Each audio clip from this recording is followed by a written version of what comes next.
Hello.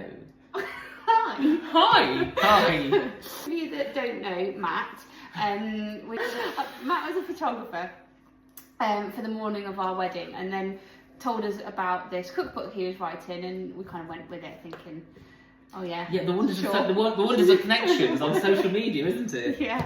What's in this cookbook? Arrived. All of a sudden, 4.5 years. Just wrote it just like Appeared. that. Yeah, done. So no, you are right. It took 4.5 years. Well, it was one of those. It was actually a project that I'd planned to do anyway, and then lockdown kind of cleared my diary. Being a wedding photographer, just cleared it. So this project, I'd already ordered the dining table, so I knew the project. I was going to do it, and then of course the pandemic cleared my time. So I had a business coach, and she kind of said, "Oh, there you go then." Got into it, just the more obsessed I became about it. I'm still. I mean, this is a miracle, to be honest. Look, it's a real life, actual book. So I found this the thing that got me in. So where the fuck is my dining table? Yeah, well, a few months into the beginning of the pandemic, obviously people were checking in with each other, like what you're doing and everything. I'd started this project, and people kept saying, "Oh, where's your dining table?" And I was like, "Where the fuck is the dining table?" I was like, I don't know. Because it was an actual order of a dining table, wasn't it? Like Yeah. I ordered it about 3 weeks before the pandemic or we got locked down. I remember Italy closing, and it was on the news. I went to the gym with my mate, and I was like, "Ha, they closed Italy." So it was obviously on the cards anyway. And then the factory closed, which caused a delay of the delivery. It did turn up in July though, so. The July of first lockdown. So where the F is my dining table? It's in my home.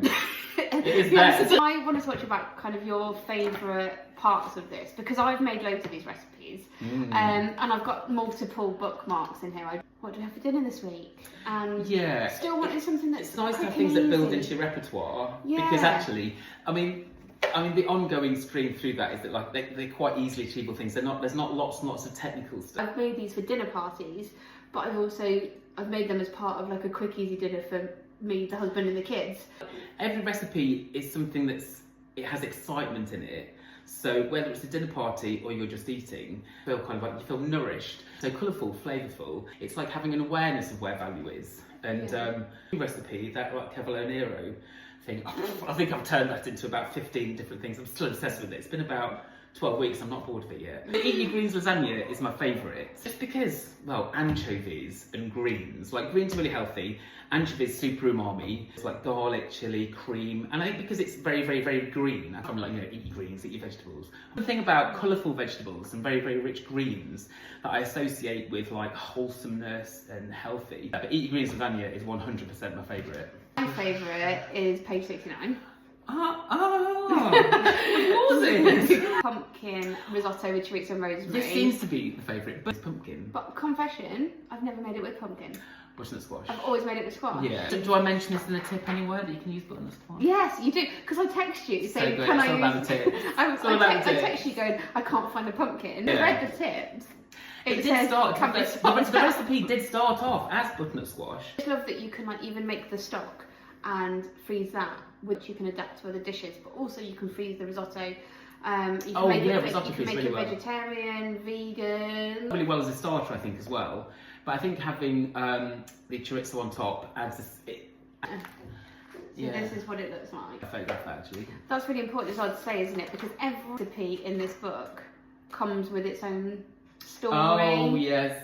There's the cooking the recipe, and then there's kind of getting a little scene that I was going to photograph ready, and then I kind of eat it, and all the flavours were in my mouth. Oh my god! In my head, I was like, I'm such a good cook. And then I could just sit and write about the experience. And I think it's all about me as well. It's my experiences, but actually kind of presenting this to you. I don't know if I've told you this, probably in our rambling text messages, but I am the world's most sprout hater. But there is a recipe here, the baby sprouts with anchovies and cocoa butter, and I made this last week.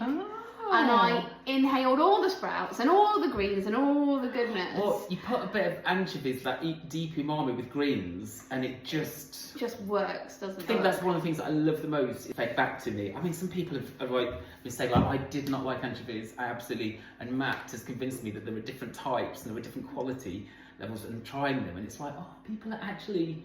But I think for me it's really special that people are trying stuff, and it's changing their relationship, because I didn't really used to like crab, and it was one of those things. It's like, I will one day, I will, and I do like crab now.